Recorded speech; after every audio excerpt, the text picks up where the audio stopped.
Now, I have to tell another story. Tony called FedEx. Yes. I just read in my journal from 20 years ago, I wrote pages about the happiest moment of my life.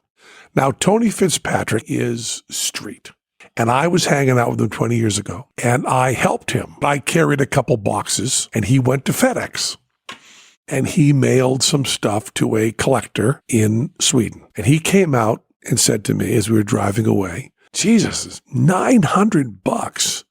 $900 in FedEx to send it over. I said, well, did you haggle with him? He said, no, you can't haggle with FedEx. I go, well, they expect it, man. He said, what? I said, yeah, they start out at $900. They expect you to come in at $600. Then you decided about $750 or so. He said, no, I just thought it was one price. I said, no, it's never one price. FedEx always haggles. That's their business model. They haggle. So then I immediately sent an email blast to everybody that Tony and I both know and told them what the scam was. So Tony immediately calls a friend of ours who sends a lot of stuff out and says, hey, I just sent some stuff FedEx. It was like $900. And the guy says to him instantly, what'd you end up paying? He goes, well, they just charged me $900. They go, yeah, well, that was their opening. What'd you end up at? And then he calls another friend. Then he's sending emails to everybody. Then he finally talks to Teller. And Teller, I'm telling you, Teller's a very, very dangerous man. Yes. Yeah. Teller goes, oh, yeah, Penn's fucking with you. You probably would have ended up at, 800. You wouldn't have got 750. He said, yeah, he's just fucking with you. Wouldn't have got down that far.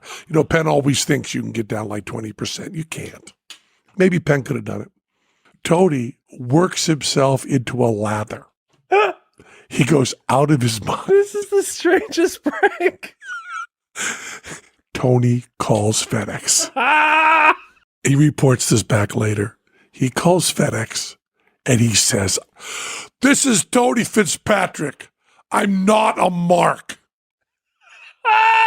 That's the first sentence he says. I don't fall for shit. I just paid $900 to ship a package over there. They gave me the $900 thing, and then they charged me that. I should be paying like $700. He's not even talking to the same person. They go, what? He says, I paid $900. They go, where were you shipping and how much was it? And he tells them. They go, yeah, $900. He goes, yeah. No, I should have given like $700. I want like at least $200 back. They go, what are you talking about? We do the weight, and we do the distance, and we do the time. He goes, no, we're going to negotiate right now, and you're sending me a check back. Tony calls me like a half hour later and says, I just called FedEx. He calls me in an airport, okay?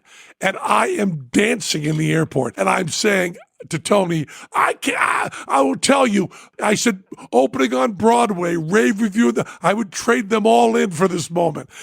And Tony goes, what? I go, you can't call FedEx and negotiate. He goes, what? I go, I'm fucking with you. And then there's this long pause. I mean, really long pause. And Tony goes, you fucker. And I'm out of my mind. I'm just dancing around. And then he starts saying, what about Teller? I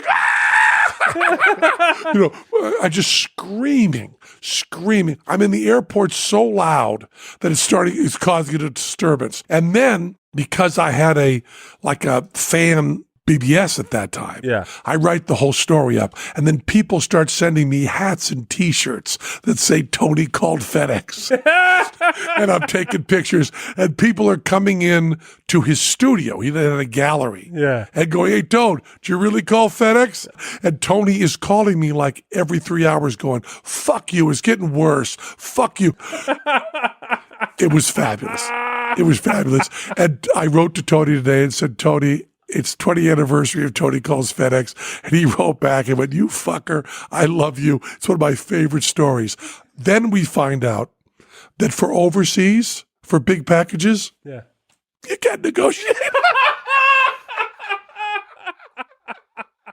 But it is the equivalent of asking someone, would you pay for your Americano at Starbucks? Yeah. $4.50? I would have started at 3.